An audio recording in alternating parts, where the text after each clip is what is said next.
The WNBA is back, and that means the best point guard in the league, Caitlin Clark, plays basketball today. Clark just finished with an awesome game against the Chicago Sky, opening the season with the largest regular season win to start a season for the Indiana Fever. First, let's get this out the way. Her performance today, A plus plus plus plus. Like that should go without saying. Clark right now just finished with a 20-point triple double, 20-10-10, 20 points, 10 rebounds, 10 assists, had over 60 plus true shooting percentage. Easily could have had way more than 10 assists. There were a lot of missed layups. There were a lot of open passes that were fumbled. She only had 3 turnovers. So she's cut down from her turnovers. Like, the type of timing she's on today is just insane. And it is safe to say that this Fever team might be better than expected as long as she continues to play like this. I've predicted from the beginning of the season that Clark will be the first person in league history to average 20 points, 10 assists in a single season. And it's looking like that's getting ready to turn into fruition. The fact that this team plays as she goes and her passing ability is just really second to none. Very impressed with the way that she played this entire game. And Chicago really didn't have a chance. They didn't have any offensive firepower to kind of withstand Indiana. And that's the issue. Huge shout out to Angel Reese, who actually kept Chicago in the game up until the second half. But they just needed somebody else to be her sidekick. Angel scored 12 points, had 17 rebounds. She had a somewhat dominant performance offensively and defensively. She showcased her new skills, hitting threes. She was able to take people off the dribble, such as Natasha Howard. The issue, though, was she just did not have any help. Angel ended up scoring 20% of her team's total offensive output. Chicago only had 58 points, and for a good portion in the fourth quarter, they had 49 points. With that being said, there was this moment during the game where, and obviously it was a flagrant foul. Caitlin was trying to take foul on Angel, ends up smacking Angel in the midsection. That's fine. That's basketball. The problem that just happened after was that she pushed her to the floor. Obviously, Angel warranted. I mean, granted, she got upset, which I feel like anybody would be upset being shoved to the floor. And Caitlin got a flagrant foul, which she should have been awarded. Because that's just too much, just excessive contact. And then again, even the reaction, she was upset. Like, she's upset. So I don't blame Angel for that at all. My whole thing is, like, let's play ball. It's basketball. Move on. I wish she would have stayed in the game a little bit longer after that. Tyler Marsh had her on the bench after that to kind of cool down. I wish she would have kept her in to kind of galvanize the Chicago team to kind of get the game. They needed some type of spark, and that might have been that moment to, use her energy to kind of get the team uplifted.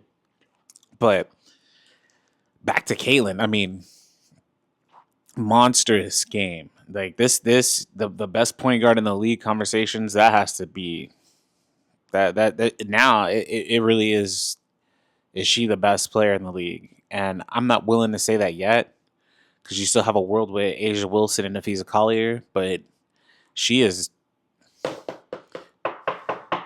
knocking on the door. She's definitely knocking on the door, and she's like knocking on the door like really loud.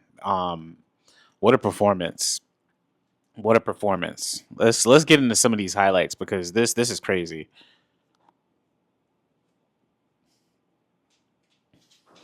One of the most interesting parts of the sequence started when Angel Reese scored off of attacking Natasha Howard off the dribble, and then Caitlin immediately comes back, gets a high screen and roll from Aaliyah Boston to way too much space, pulls from 28 feet, straight cash homie, and just starts trotting back on defense. Like, then she kind of increases the visibility of what she's been improving on in this offseason, which is her mid-range game.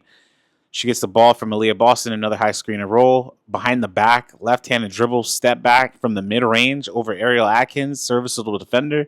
Doesn't matter. Here Caitlin is at the top of the arc. This is before half. This gave her 12th point of the half. Another screen and roll, step back left, straight cash homie over Kia Nurse. There's nothing you could do about that. I mean, it is what it is. And Indiana takes a 13-point lead in going into the half. And this is when the door started to get blown off. Again, like, this just looks too pretty, man. This I don't know if this was her best game, but it might have been one of her best games to play up to date. Like this is up there for sure. And she defensively had 4 blocks, 2 steals. I mean, I don't want to hear anybody, oh, she's a bad defender, this and that. She's on her game tonight. Here she is with a look at this beautiful spin. This is probably one of the best assists of the night. Natasha Howard with a backdoor cut on Angel Reese.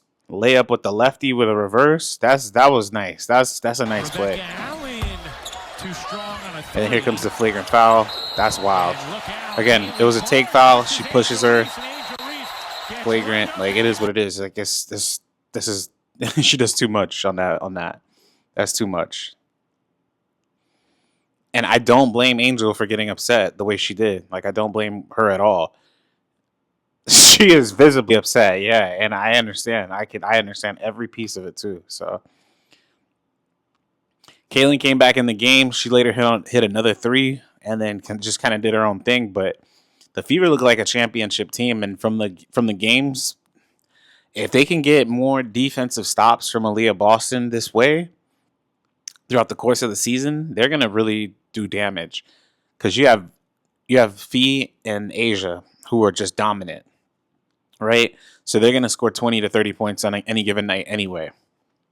But if Aaliyah can either A, slow one of the two of them down, or B, make sure that the rest of the interior players are not scoring, and Caitlin is doing what she's doing, there's nothing you could do about that. Like out of the top 4 teams that I predicted to go to the semifinals, the Fever look like the second best team, and that's next to New York. So it'd be for me if I had to rank it right now, it'd be New York, Indiana.